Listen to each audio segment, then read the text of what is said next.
Concussion concerns. We see hard hits all the time. This past weekend, the Dolphins QB gets drilled. You could even hear it. It's constantly a tough topic to tackle, but now scientists are stepping in with a new solution. The Now's Lauren Wilson tells us how athletes could find out if they're prone to having one before they even step on the field.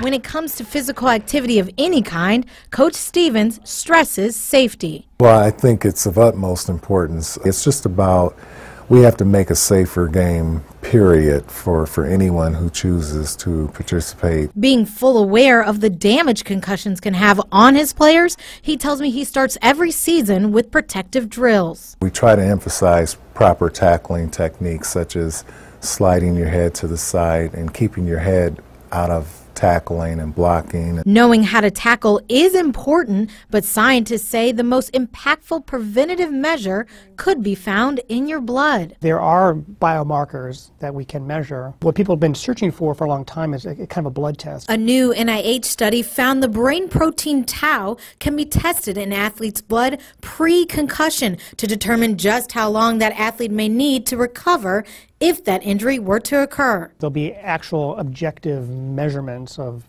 these biomarkers. Tau has been connected to chronic diseases like Alzheimer's and Parkinson's, so knowing if it's in your blood, experts tell me, can make a world of difference. So if we can measure that and we can determine which athletes have these higher levels of tau, we should be spending more attention with those athletes and perhaps preventing them from returning to play and maybe even shortening their career. So instead of having a trainer come to the sideline to check vitals, they could soon instead take a sample. So repeated concussions lead to higher levels of this tau protein in the brain, and that correlates with a higher risk of dementia. So that means they'll be testing before the season, during the season, and especially after a concussion, something Coach Stevens tells me he'd appreciate. I definitely think that would be helpful. Now, this is just one of many studies that will have to actually occur before action can take place. Right now, there are no athletic teams actually using this method.